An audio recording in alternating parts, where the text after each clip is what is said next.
स्वागत है इस फिजिक्स की ऑनलाइन क्लास में। तो दोस्तों हमारा चल रहा था आवेश के गुणधर्म चल रहा था टॉपिक, ठीक है। तो हमने आवेश के गुणधर्म कुछ कंप्लीट कर लिए थे और कुछ गुणधर्म जो शेष रह गए थे उनको हम आज कंप्लीट कर लेंगे। तो आपने वहां पर कौन कौन से गुणधर्म पढ़े थे, मैं एक बार रिवाइज करवा देता हूँ आपको। मैंने आपको पहला गुणधर्म पढ़ाया था कि आवेश एक संरक्षित राशि है। दूसरा गुणधर्म था आवेश एक क्वांटीकृत राशि है। और उसके बाद बताया था मैंने आपको जो सजातीय आवेश होते हैं उनके मध्य प्रतिकर्षण बल लगता है और विजातीय आवेशों के मध्य आकर्षण बल लगता है। और उसके बाद क्या था फोर्थ पॉइंट आपका, जो चालक होते हैं उन जो आवेश का जो वितरण होता है वो कहाँ पर होता है, सतह पर होता है। और कुचालकों में जो आवेश का वितरण होता है वो कहाँ होता है, आयतन के अनुदिश होता है। और उसके बाद हमने क्या लिखा था, 5 पॉइंट, बिना द्रव्यमान के आवेश वितरण संभव नहीं है। उसके बाद हमने कुछ गोले के टाइप्स पढ़े थे, चालक गोला, कुचालक गोला। चालक गोलों में 2 गोले पढ़े थे, खोखला गोला, ठोस गोला। कुचालक में 2 थे, खोखला कुचालक और ठोस कुचालक। तो वहां पर देखा था कंबाइन 3 रूप आए थे जिस पर आवेश कहाँ पर वितरित हुआ था, सतह पर। उनको हमने कंबाइन रूप से क्या बोला था, गोली कोष। और जिसमें ठोस अचालक हुआ, ठोस कुचालक बोला था, उसको क्या बोला था, अचालक गोली कोष। तो वहां तक हमने गुणधर्म कंप्लीट कर लिए थे 5। और जो एक्स्ट्रा पॉइंट था गोला वाला वो मैंने आप करवा दिया। तो अगला गुणधर्म देखिए, छठवां क्या है, छठा गुणधर्म देखिए, है ना, ठीक है। इन गुणधर्मों में एक क्वेश्चन समझाता हूँ आपको, आप क्वेश्चन समझिए। देखिए भाई क्वेश्चन क्या है, ठीक है। मान लीजिए आपके पास 2 समरूप गोले हैं। कैसे गोले हैं, समरूप, ठीक है, जिनकी त्रिज्या क्या है, कैपिटल आर है इसकी त्रिज्या कैपिटल आर है, ठीक है। इस गोले का नाम आप ए दे दीजिए, इस गोले को नाम बी दे दीजिए, ठीक है।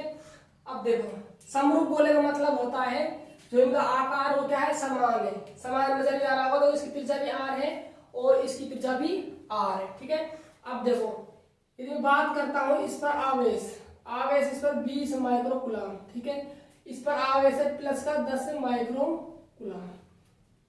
देखो हमने यहाँ पर 2 समरूप गोले लिए, इसको भी माना उसको भी माना। समरूप आकार इनका समान है, आकार समान है तो डेफिनेटली त्रिज्या क्या होगी, बराबर होगी। मैंने माना इस पर आवेश कितना है, 20 माइक्रो कूलम है और इस पर आवेश क्या है, 10 माइक्रो कूलम है।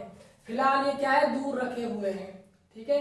अब देखिए आप, जब मैं इनको स्पर्श कराऊंगा, क्या कराऊंगा, स्पर्श कराऊंगा या इन्हें चालक तार से जोड़ूंगा, ठीक है। तो देखो आप यहाँ पर एक टर्म बताई थी मैंने, आपको याद हो जो हमने चालन विधि पढ़ी थी, याद है कुछ, वहां पर मैंने चर्चा की थी विभव की, ठीक है। देखो मैं समझा देता हूँ, एक बार आप समझने की कोशिश कीजिए। जो विभव होता है वही गोले का, हम चैप्टर पढ़ेंगे विभव वाला तब पढ़ेंगे इसको, k/r होता है।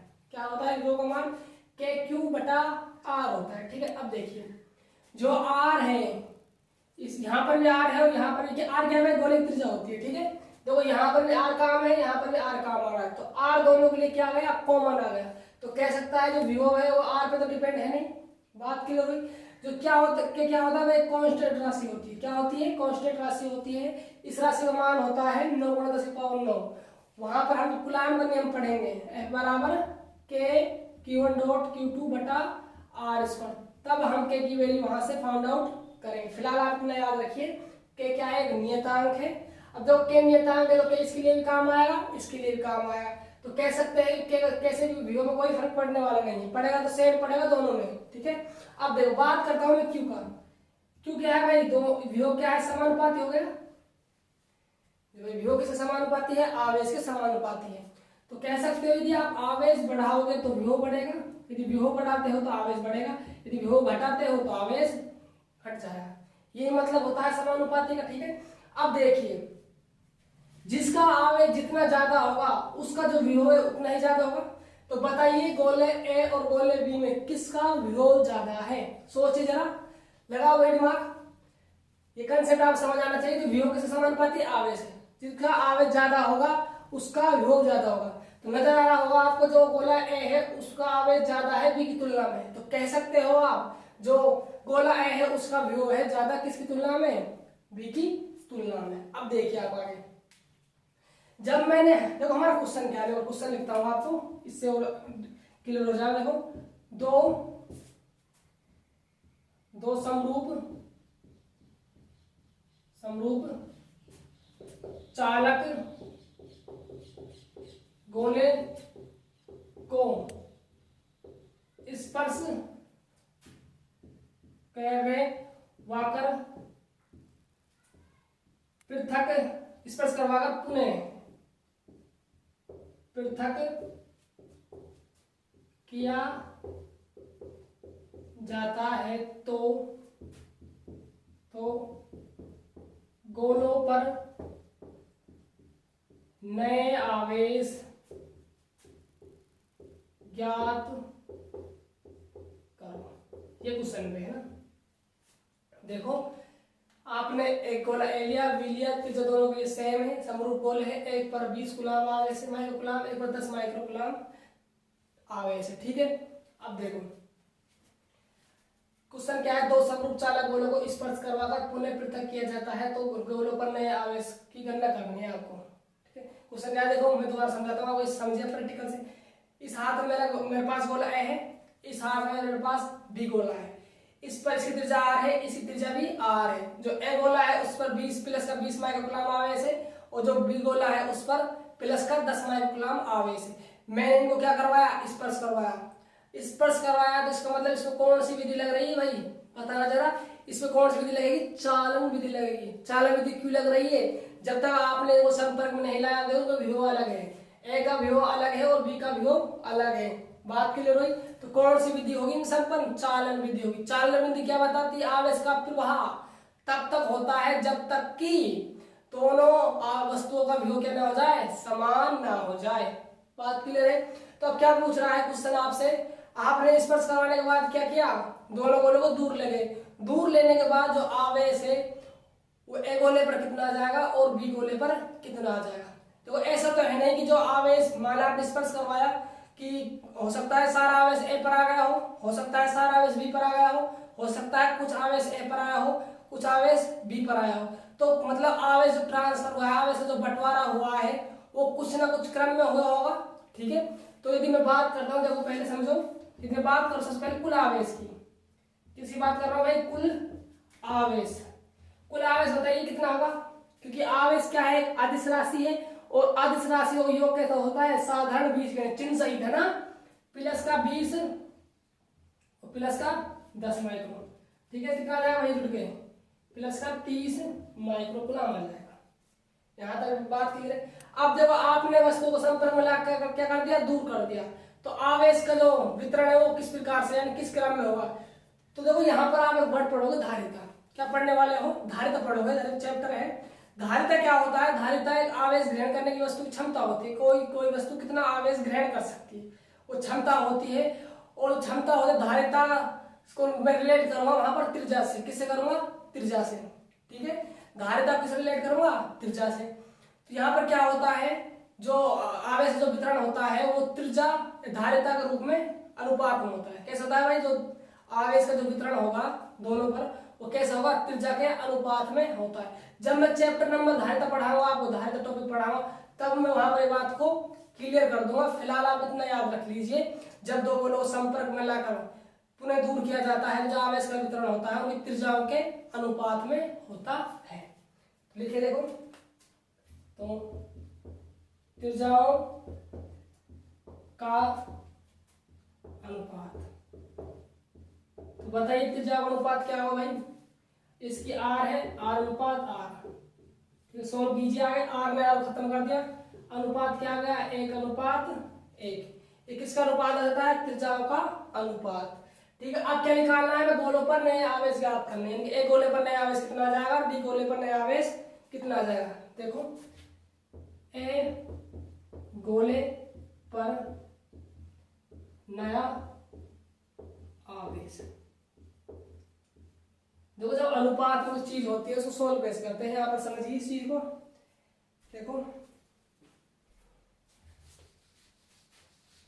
भाई, मैं इसमें डिफरेंट क्वेश्चन करवाऊंगा, है ना। यहाँ पर मैंने प्लस प्लस लिया है, मैं माइनस माइनस भी लूंगा, त्रिज्या कम ज्यादा क्यों, बहुत सारे क्वेश्चन बनाऊंगा, है ना। फिलहाल हर स्टेप के क्वेश्चन मैं बनाऊंगा, फिलहाल आप इसको समझिए। ठीक है, देखो जब भी कोई चीज अनुपात में आ जाती है तो वो सोल्व कैसे किया जाता है, ध्यान दीजिएगा। मान लीजिए किसी के पास 100 रुपए है, कितने रुपए है, 100 रुपए है, वो दो भागों में बांटने हैं आपको। एक को 1 अनुपात 2 में बांटना है 100 रुपए, कैसे बांटना है, 1 अनुपात 2 में। ठीक है, 1:2 में बांटना है तो करते क्या है, अनुपात को सोल्व करने के लिए इसको मान लीजिए आप ए व्यक्ति, इसको मान लीजिए आप बी व्यक्ति। तो 100 रुपये है आपके पास, ए की क्षमता 1 है, बी की क्षमता कितनी है 2। तो 100 रुपये में डिवाइड कर लें, ठीक है। डिवाइड कैसे किया जाता है, देखो भाई मुझे ए का रुपये निकालने के रुपये कितने होंगे ना, तो 1 रुपये कैसे निकाला जाता है, देखो जो टोटल अनुपात होगा सूत्र क्या होता है, ए का अनुपात, यदि बात करो फॉर्मूले की, अपॉन कुल अनुपात गुणा में कुल रुपये, ये फॉर्मूला है, ठीक है। देखो कैसे लाभ करेंगे आप इस फॉर्मूले को, ए का अनुपात कितना है 1, कुल अनुपात कितना है, दोनों अनुपातों को जोड़ दो भाई, 1 और 2 3, कुल रुपए कितने हैं 100, तो 100/3 सोल्व करोगे 33 पॉइंट कुछ समथिंग आएगा, ये किसके रुपए हो जाएंगे, ए के, ठीक है। अब देखिए मुझे किसके खर्च रुपए निकालने हैं, बी के रुपए निकालने हैं, ठीक है। तो क्या लिखूंगा, बी का अनुपात कितना है 2, कुल अनुपात कितना है 3, गुणा में कितना है 100। इसको सोल्व करोगे तो आप किसके रुपए निकल आएंगे, बी के रुपए निकल आएंगे, ठीक है। मैं ऐसे बात करता हूँ, ए गोले पर नया आवेश कितना हो जाएगा, तो ये क्या होगा, अनुपात किसका है, ए गोले का अनुपात 1 है, कुल अनुपात कितना है 1 और 1 2 है, और कुल आवेश कितना है 30 है। बात के लिए चिन्ह सही जाना, प्लस समझना है ना, भाग लगेगा तो कितना जाएगा 15 माइक्रो कूलम आवेश, ठीक है। मैं बात करता हूँ बी गोले पर नया आवेश, तो मैं बताओ बी का कितना अनुपात है, 1 है, कुल अनुपात 2 है, गुणा में कुल आवेश कितना है, टोटल आवेश 30 है, कितना जाएगा 15 माइक्रो कूलम। ये तो है इसका तरीका। उसे भी आपको ध्यान दीजिए, यहाँ पर देखो 1:1 में विभाजित हो गया, तीसरा अनुपात क्या है 1:1, तो देखो टोटल कितना है 30, यानी कि बराबर हिस्सों में बांटना है, बराबर हिस्सों में बांट सकते हो, 15 यहाँ पर और 15 है यहाँ पर, ठीक है। ये फॉर्मूला है, ऐसे इनको निकाला जाता है। अब देखिए यहाँ पर मैं उस चीज को सिद्ध कर रहा हूँ, किस चीज को, आवेश एक कैसी राशि है, संरक्षित राशि है। देखिए आवेश कैसे संरक्षित राशि है, देखो जब ये दूर दूर रखे हुए थे, जब कुल आवेश कितना था प्लस का 30 माइक्रोकूलम था, जैसे आपने को चाल में दिखाया संपर्क में लाया, संपर्क में लाने के बाद क्या कर दिया, दूर कर दिया, तो इनका जो आवेश है वो किसमें बढ़ गया, 15 बढ़ गया, तो आवेश यदि आप जोड़ते हो तो 15 + 15 कितना जाएगा 30 माइक्रोकूलम। तो यहाँ से आप आवेश संरक्षण नियम भी सिद्ध हो गया है। अब देखिए जरा, देखो यहाँ 20 माइक्रोकूलम था, यहाँ पर कितना था 10 माइक्रोकूलम। तो देखो वहां पर हमने एक चीज लिखवाई थी, आपको याद हो तो, जो क्या होता है आवेश का प्रवाह कहाँ से होता है, उच्च विभव से, धनात्मक आवेश का प्रवाह उच्च विभव से निम्न विभव की ओर होता है, पॉइंट लिखवाया था। तो देखो यहाँ पर उच्च विभव किसका है, ए गोले का, तो देखो आवेश यहाँ से किस पे गया है, बी गोले पर, बी गोले का आवेश विभव कैसा है, निम्न है। देखो ट्रांसफर हुआ, देखो आवेश भाई मैंने क्या लिखवाया था वहां पर, धनात्मक जो आवेश होता है उसका जो प्रवाह होता है वो उच्च विभव से निम्न विभव की ओर होता है, ठीक है। तो देखो जो गोला ए है उसका विभव उच्च है, देखो यहाँ से आवेश किस पे ट्रांसफर हुए, गोले बी पर हुए। देखो यहाँ 20 था, यहाँ 10 था, तो देखो कितना हुआ, यहाँ से 5 चले गए 15, और यहाँ पर क्या आ गए 5 आ गए। तो यहाँ से वो बात भी क्लियर होती है आपकी, उच्च विभव से आवेश का प्रवाह निम्न विभव की ओर होता है। ये बात क्लियर हुई आपके। अब देखिए आप, ये तो क्वेश्चन था इसका। अब मैं पॉइंट क्या बनाना चाहता हूँ, इसे पॉइंट निकाले आप पॉइंट, तो क्या पॉइंट निकाल सकते हो यहाँ से, दो पॉइंट क्या निकलेगा यहाँ से, जब दो चालक गोलों को, जब दो चालक गोले हो सकता है और कुछ भी हो सकता है ना, जब चालकों को इसलिए लो, जब चालकों को स्पर्श करवाकर पुनः पृथक किया जाता है तो आवेश का बंटवारा किसके रूप में होता है, धारिता या त्रिज्या का अनुपात में होता है। पहला पॉइंट नोट कीजिए, उसके बाद में और टाइप के जितने क्वेश्चन बनते हैं उन क्वेश्चन को आप करवाता हूँ, ठीक है। फिर आप लिखिए, आप पॉइंट लिखिए भाई, ध्यान रखना जो अनुपात होता है उनको सोल्व किस प्रकार किया जाता है, ठीक है। इनके जितने वैसे क्वेश्चन बनेंगे वो अनुपात से बनेंगे। अब देखो, जब चालकों को स्पर्श करवाकर पृथक किया जाता है तो आवेश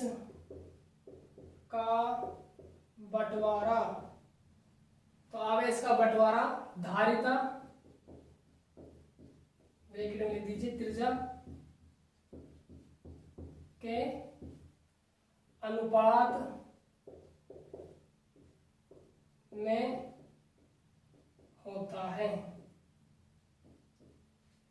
क्या होता है भाई, जब चालक को स्पर्श करा के पृथक किया जाता है तो आवेश का जो बंटवारा है वो धारिता कह सकते हो या त्रिज्या के अनुपात में होता है। ये बात क्लियर हुई यहाँ से। अब देखिए आप इसमें क्वेश्चन लिखिए, क्वेश्चन लिखिए, लिख रहा हूं, जब दो समरूप चालक गोलों, जब दो समरूप चालक गोलों जिन पर आवेश -5 माइक्रोकूलम प्लस का 5 माइक्रोकूलम, देखिए जब दो समरूप चालक गोले जिन पर आवेश -5 माइक्रोकूलम प्लस का 5 माइक्रोकूलम उपस्थित है इन्हें ठीक है, इन्हें स्पर्श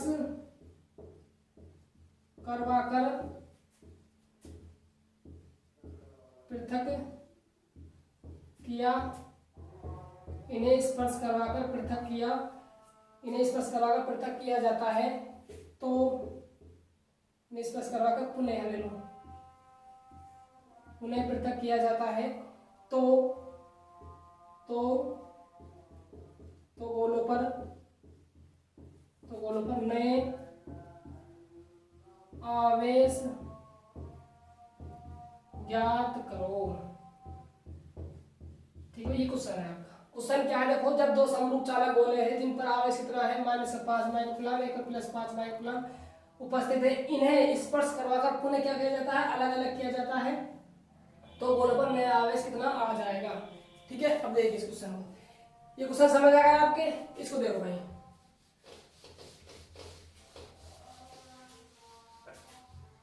चलो आवेश को चेंज कर देते हैं, है ना। समरूप गोले में देखो क्वेश्चन बोला गया दोनों गोलों कैसे है, समरूप, त्रिज्या क्या होगी, बराबर होगी। ठीक है, एक पर क्या है -5 माइक्रोकूलम है, एक पर +5 माइक्रोकूलम आवेश है। बात क्लियर है। अब देखो इन्हें क्या करवाना है, स्पर्श करवाना है, स्पर्श करवाने के बाद अलग जो आवेश आएगा इन पे वो आवेश याद करना है। देखो पहला काम क्या है आपका, कुल आवेश निकालोगे, तो कुल आवेश निकालिए जरा, कुल आवेश कितना हो जाएगा, -5 +5 कितना जाएगा, 0। बिल्कुल सही बात है भाई, 0 आएगा। अब देखो इसके बाद क्या करते हैं हम, त्रिज्या का अनुपात निकालते हैं।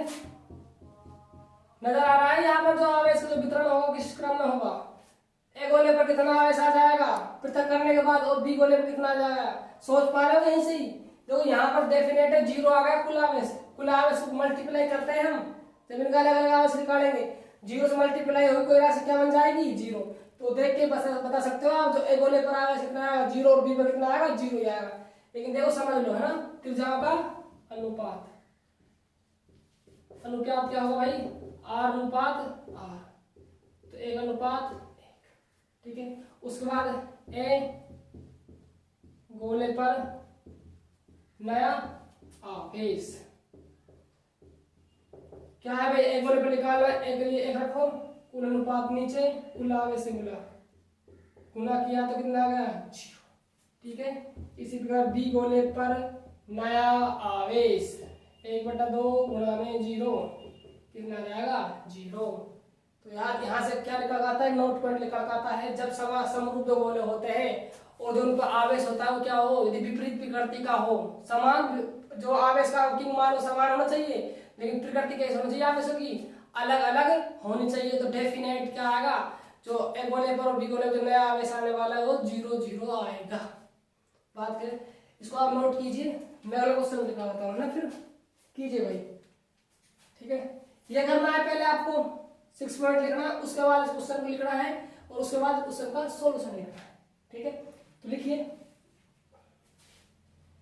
अब देखो भाई आगे, है ना, एक बार देख लेता हूँ, वीडियो बन रही है कंटिन्यू।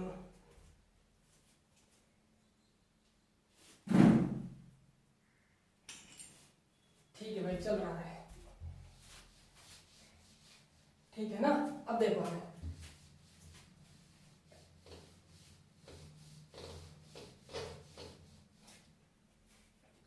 अब देखो क्वेश्चन आप अगला क्वेश्चन क्या है। मान लीजिए दो गोले हैं आपके पास, ठीक है। इसकी त्रिज्या है r, इसकी त्रिज्या है 3r। बात क्लियर हुई यहाँ से। त्रिज्या क्या है, इसकी त्रिज्या r है, इसकी त्रिज्या कितनी है 3r है, ठीक है। अब देखिए आप आगे इस पर जो आवेश है, इस पर जो आवेश है वो कितना है, देखो वो मान लीजिए 20 माइक्रोकूलम, किसका, प्लस का। क्या है इस पर आवेश 20 माइक्रोकूलम प्लस का है। इस पर मान लीजिए जो आवेश है वो माइनस का 40 माइक्रोकूलम, ठीक है। इस पर आवेश कितना है 20 माइक्रोकूलम है, इस पर माइनस का 40 माइक्रोकूलम आवेश उपस्थित है, ठीक है। इसकी त्रिज्या r है, इसकी त्रिज्या 3r है। वहां पर हमने क्या पढ़ा था, त्रिज्या सेम पढ़ी थी, त्रिज्या अलग भी हो सकती है, और जिन पर आवेश है वो प्लस का माइनस का और जो अंक मान हो उसमें भी चेंज हो सकता है, ठीक है। अब देखिए आप कैसे करते हैं भाई, पहले निकालते हैं कुल आवेश। क्या निकाला जाता है, कुल आवेश। तो कुल आवेश बताइए इसका कितना होगा, प्लस का 20 माइक्रोकूलम और माइनस का 40 माइक्रोकूलम। सोल्व करते हो तो आप यहां से निकल जाता है माइनस का 20 माइक्रोकूलम, ठीक है बात। उसके बाद क्या निकालते हो आप, त्रिज्याओं का अनुपात निकालिए, त्रिज्याओं का अनुपात। तो अनुपात इसका r है, एक गोले की, इसकी 3r है। r में r खत्म कर दिया, अनुपात क्या जाता है 1:3 निकल गया, ठीक है। उसके बाद क्या करते हैं हम, ए गोले पर नया आवेश, बी गोले पर नया आवेश निकालिए। ए गोले पर नया आवेश, तो भाई नया आवेश किस प्रकार निकाला जाता है, ए पर निकालना है तो ए का अनुपात पहले ऊपर रखा जाता है और कुल अनुपात नीचे, और गुणा किया जाता है कुल आवेश से। कुल आवेश कितना है माइनस का 20, चिन्ह सहित करना है मल्टीप्लाई, ठीक है। देखो 4 पंजे 20, कितना जाएगा माइनस का 5 माइक्रोकूलम, ठीक है। आगे देखिए बी गोले पर नया आवेश कितना जाएगा, बी की बात करनी है, बी का क्या है अनुपात 3 है और कुल कितना है 4 है, गुणा कुल आवेश कितना है 20। देखो 4 पंजे 20, 5 से गुणा 5 15, माइनस का 15 माइक्रोकूलम। देखो आवेश संरक्षण नियम सिद्ध हो रहा है यहाँ से भी। कुल आवेश पहले कितना था माइनस का 20, घटना के बाद कितना है माइनस का 20 ही है। बात क्लियर हुई यहाँ से, ठीक है। नोट कीजिए आप इस चीज को, लिखो भाई। पहला दो गोले मानने, ये समरूप गोले नहीं भाई, समरूप उनको कहेंगे कि त्रिज्या क्या होगी, बराबर होगी, ठीक है।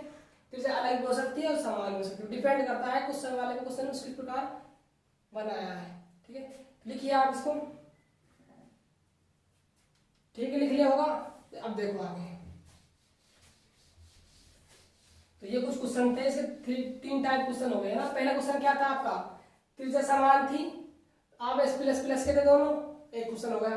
उसके बाद क्या था, त्रिज्या समान थी और आवेश परिमाण में समान था, लेकिन चिन्ह क्या था अलग अलग था, एक का माइनस प्लस का था, एक का माइनस था, तो वहां से हमने आवेश निकाल लिया। उसके बाद हमने क्या किया, त्रिज्याओं को अलग अलग कर दिया और आवेश प्लस माइनस ले लिया, तब क्या होगा, ऐसे करते हैं, वो भी होगा कंप्लीट, ठीक है। ये था आपका छठा पॉइंट और इस कुछ अच्छे क्वेश्चन थे।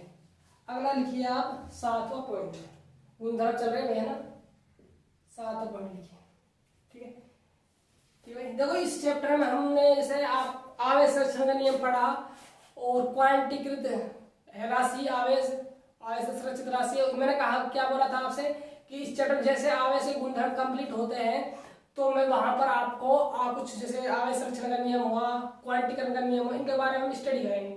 तो ऐसे एक नियम और होता है आवेश निश्चलता का नियम। क्या होता है भाई, देखो आवेश निश्चलता का नियम क्या होता है भाई, आवेश निश्चलता का नियम होता है।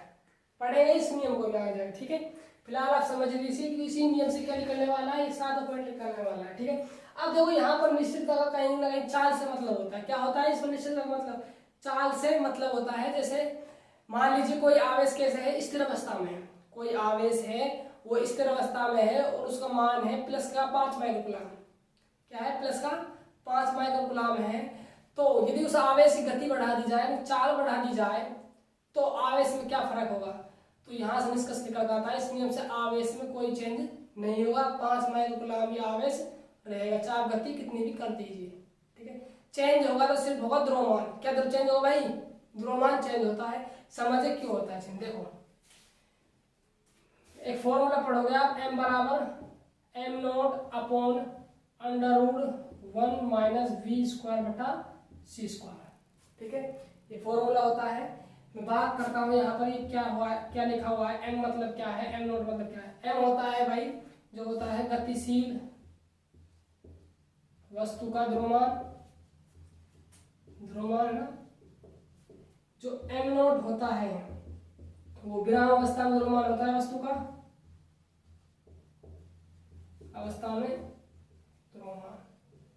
ठीक है, जो v होता है वो होती है वस्तु का चाल होती है।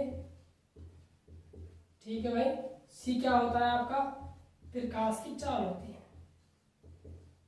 ठीक है भाई, लाडलू समझ आए बात? यहाँ पर क्या लिखा हुआ है, m मतलब गतिशील वस्तु को द्रव्यमान होता है, m नॉट विराम अवस्था में द्रव्यमान होता है, v वस्तु की चाल होती है, c प्रकाश की चाल होती है। ठीक है, अब देखिए यहाँ पर समझिए, ध्यान दीजिएगा, है ना, बहुत अच्छा लॉजिक भरा क्वेश्चन है ना। मान लीजिए मैंने v को बढ़ाया, क्या क्या चाल बढ़ा दी, चाल बढ़ाई तो क्या v स्क्वायर बढ़ेगा? सीधी सी बात है, v आप बढ़ा रहे हो डेफिनेट v स्क्वायर तो बढ़ना है, बढ़ेगा, सही बात। आगे देखिए तो 1 माइनस वी स्क्वायर बटा सी स्क्वायर बताइए क्या होगा? दोबारा समझिए आप, मैंने v को बढ़ाया से डेफिनेट v का स्क्वायर हो रहा है तो v स्क्वायर तो डेफिनेट बढ़ना ही है, ये बात क्लियर है। उसके बाद देखो 1 माइनस वी स्क्वायर बटा सी स्क्वायर घटेगा या बढ़ेगा? देखो ये वी स्क्वायर बढ़ रहा है, वी स्क्वायर की वैल्यू जितनी ज्यादा होगी, ठीक है, सी स्क्वायर का भाग लगना है उस वैल्यू में, तो एक में से घटेगी वो वैल्यू, कहीं ना कहीं माइनस में कम आने वाली है। कैसे आएगी वैल्यू? कम आएगी, और वैल्यू कम आएगी तो मतलब ये वैल्यू कैसी है? कम हो गई भाई, कम हो रही है वैल्यू। तो जैसे v बढ़ाया तो v स्क्वायर बढ़ा, v स्क्वायर बढ़ा तो डेफिनेट 1 माइनस वी स्क्वायर बटा सी स्क्वायर कम होगा ही होगा।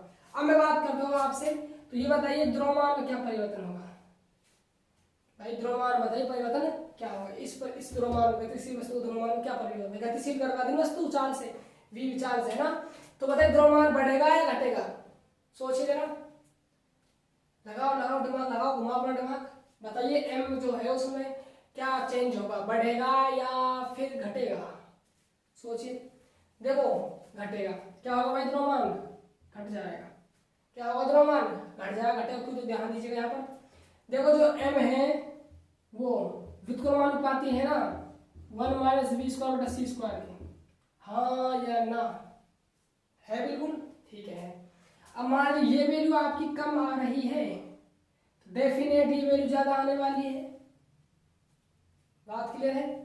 दोबारा समझिए, हाँ यहाँ पर सॉरी द्रव्यमान बढ़ेगा है ना, मैं गलत लिख दिया था, द्रव्यमान बढ़ेगा, घटेगा नहीं भाई, है ना।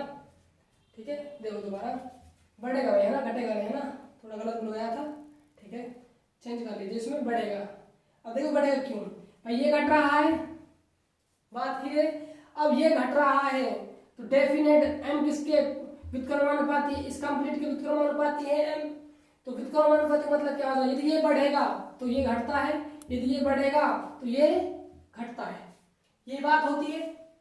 अब देखिए आप, ये घटा तो से डेफिनेट m बढ़ा, तो इसलिए क्या है? द्रव्यमान बढ़ जाता है। तो यहाँ से क्या पॉइंट क्या निकल आता है? दोबारा समझिए आप इस बात को, मैं दोबारा एक्सप्लेन करता हूँ आप सामने। हम पढ़ रहे हैं आवेश निश्चलता का नियम, इसमें क्या होता है? इसका संबंध चाल से होता है। किससे होता है? चाल से होता है, चाल से होता है। इसमें क्या होता है? मान लीजिए कोई आवेश कैसी अवस्था में है? स्थिर अवस्था में है। जब आवेश स्थिर अवस्था में है तो मान लीजिए उसका मान प्लस का 5 माइक्रोकूलम है। ठीक है, तो क्या होता है? यदि मान लीजिए मैंने आवेश की गति बढ़ा दी, क्या करा दिया? आवेश को, आवेश की चाल बढ़ा दी, तो जो आवेश का मान होता है उसमें कोई भी चेंज नहीं होता है, ये नियम बताता है। ठीक है, तो चेंज सिर्फ किसमें होगा? द्रव्यमान में चेंज होता है। तो चेंज कैसे होता है? फॉर्मूला पढ़ोगे आप, m बराबर m naught upon under root 1 minus v square बटा सी स्क्वायर। यहाँ मैं बात करता हूँ m क्या है, तो m होता है गतिशील वस्तु द्रव्यमान, m नॉट होता है विराम अवस्था में द्रव्यमान, V होता है वस्तु की चाल, C होता है प्रकाश की चाल। ठीक है, अब देखिए मैंने V को बढ़ाया तो V स्क्वायर बढ़ा, V स्क्वायर जैसे बढ़ा तो जो वैल्यू क्या आने वाली है कंप्लीट कम आएगी, V स्क्वायर का मान बढ़ा, इसमें C स्क्वायर भाग लेगा तो एक में से कम होगा, तो वैल्यू कैसे आने वाली है कम आने वाली है, तो वैल्यू कम आ रही है तो डेफिनेटली इसका मान कम हो गया। जैसे ही कम हो गया तो m के मान क्या हो जाएगी वृद्धि हो जाएगी, क्योंकि m किसके व्युत्क्रमानुपाती है इसके व्युत्क्रमानुपाती है, और व्युत्क्रमानुपाती मतलब आप समझते हो एक बढ़ेगा तो एक घटेगा, एक घटेगा तो एक बढ़ता है। देखो होता क्या है, कई बार आपने क्वेश्चन पूछ सकते हो आप, मान लीजिए कि आपका द्रव्यमान 20 kg है, ठीक है, और आप क्या कर रहे हो गति कर रहे हो, तो क्या आपके द्रव्यमान में चेंज होगा, क्या आपके द्रव्यमान में चेंज होगा? ऐसा कुछ नहीं है। यदि आप देखो, यदि आपने प्रकाश की चाल के लगभग वेग से गति कर दी, किसी चाल से प्रकाश की चाल के बराबर आपने गति कर दी, तो आपका जो द्रव्यमान होने वाला है वो क्या हो जाएगा भाई, इनफाइनाइट हो जाता है। चेंज कब होता है आपका द्रव्यमान, जब आप प्रकाश की चाल से गति करने लग जाते हो तो आपका जो द्रव्यमान चेंज हो जाता है। देखिए कितना हो जाएगा, अनंत हो जाएगा। समझिए इस बात को कैसे अनंत होता है। v किसके लगभग करना है आपको, c करना है v, ठीक है। आप विचार तो यहाँ पर सी स्क्वायर बटा सी स्क्वायर घट कितना गया, भाग लग एक आ गया, एक में से एक जाता है तो क्या बचेगा जीरो, और जीरो की संख्या में भाग लगता है तो क्या बन जाता है अनंत बन के आता है। ठीक है, द्रव्यमान तो जाएगा आपका अनंत हो जाएगा। ठीक है, ये समझाने के लिए था और कुछ नहीं था वैसे। ठीक है, तो यहाँ से मैं पॉइंट क्या निकालने वाला हूँ भाई, पॉइंट ये है, जब देखो पॉइंट क्या है, जब आवेश क्या हो स्थिर अवस्था में हो और उसकी चाल को, मान लीजिए आवेश की चाल बढ़ाने पर, सीधा सा है, आप तो एक लाइन बोल दीजिए सारी रामायण खत्म। लाइन क्या बोलनी है, जब आवेश को गति कराई जाती है तो आवेश के मान में कोई प्रभाव नहीं पड़ता। ये लिखना भाई, आवेश के मान में कोई प्रभाव नहीं पड़ता, आवेश जितना है उतना ही रहता है। चेंज होगा तो किसमें होता है, सिर्फ द्रव्यमान में चेंज होता है। यदि आपने चाल बढ़ाई तो द्रव्यमान बढ़ा, यदि आपने चाल घटाई तो द्रव्यमान घटा। तो लिखिए भाई इस बात को, देखो ये चीज समझाने के लिए सिर्फ यहाँ जाता हूं तो बस देखो, आवेश की गति बढ़ाई जाती है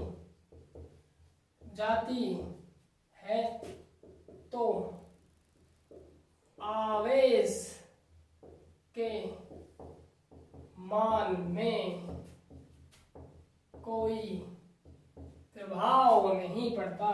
बात क्लियर हुई भाई, नहीं पड़ता है। ठीक है, आवेश की गति बढ़ाई जाती है तो आवेश के मान में तो कोई प्रभाव नहीं पड़ता है, चाहे आप गति कितनी भी बढ़ा दीजिए, पड़ेगा सिर्फ इसे प्रभाव पड़ेगा द्रव्यमान में। तो स्टार लगाइए, इस पॉइंट को भी लिख लीजिए, आवेश की चाल बढ़ाई जाती है, चाल बढ़ाई जाती है तो द्रव्यमान में वृद्धि होती है। किस में वृद्धि होगी भाई, द्रव्यमान में वृद्धि होती है। ठीक है, आवेश की चाल बढ़ाई जाती है तो द्रव्यमान क्या होती है, वृद्धि होती है। यहाँ पर एक वर्ड और पढ़ते हो आप, विशिष्ट आवेश में क्या प्रभाव पड़ेगा, क्या पढ़ते हो, विशिष्ट आवेश। देखिए इस पॉइंट को, तथा विशिष्ट आवेश, विशिष्ट आवेश, जो विशिष्ट आवेश होता है उसका जो फॉर्मूला होता है वो Q/m होता है। तो तथा विशिष्ट आवेश में क्या बढ़ेगा या फिर घटेगा, तो जरा सोचिए, फॉर्मूला है विशिष्ट आवेश का Q/m, तो बताइए इसमें क्या प्रभाव पड़ेगा, विशिष्ट आवेश में घटेगा या ये बढ़ेगा। तो देखो आवेश चाल आपने बढ़ाई, द्रव्यमान में वृद्धि हुई, द्रव्यमान में वृद्धि हुई, ये मान ज्यादा है, ये मान क्या है भाई ज्यादा है, कम में ज्यादा का भाग लग रहा है तो क्या आई संख्या निकल के, कम तो निकल आई भाई, नहीं समझे, दोबारा समझ, मान लीजिए 2 है, आपने भाग लगाया 4 का, क्या हो गई 1/2, कितनी आ गई 0.5 आ गई। मान लीजिए ये संख्या बड़ी होती और ये छोटी होती नीचे वाली, तो क्या आती संख्या बड़ी आती। ठीक है, तो अब विशिष्ट आवेश में क्या होगी भाई, कमी हो जाती है, कमी हो जाती है। ठीक है, बात क्लियर हुई यहाँ तक।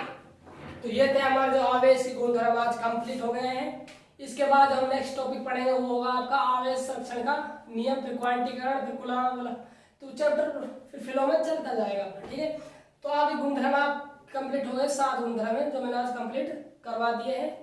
देखो मैं रिवाइज और करवा देता हूँ आपका गुणधर्म, ध्यान दीजिएगा। देखो पहला गुणधर्म क्या है आपका, आवेश किस राशि है, संरक्षित राशि है। आवेश एक क्वांटिकृत राशि है। सजातीय आवेश को मध्य प्रतिकर्षण, विजातीय आवेश को मध्य आकर्षण, ठीक है। उसके बाद जो फोर्थ पॉइंट था आपका, जो चालक होते हैं उन जो आवेश का जो वितरण होता है वो सतह पर होता है। कुछ चालकों में आयतन का अनुदिश होता है। बिना द्रव्यमान के आवेश का वितरण संभव है नहीं। उसके बाद जो आज आपने पॉइंट देखा, कौन सा पॉइंट था, छठा पॉइंट, उसमें क्या देखा आपने देखा कि जो चालक जो समरूप जो चालक गोले होते हैं, कोई समरूप हो सकते हैं और समरूप, डिपेंड करेगा क्वेश्चन कैसा है ना। तो चालक गोलों में जो आवेश का जो वितरण है, बंटवारा है, वो किस टाइप से होता है, त्रिज्याओं का अनुपात में होता है। जब आप उनको स्पर्श करवाते हो, स्पर्श करवाने के बाद फिर उनको पुनः दूर कर देते हो, तो जो नया आवेश जो बंटवारा है वो त्रिज्याओं का अनुपात में होता है। ये पॉइंट लिखा।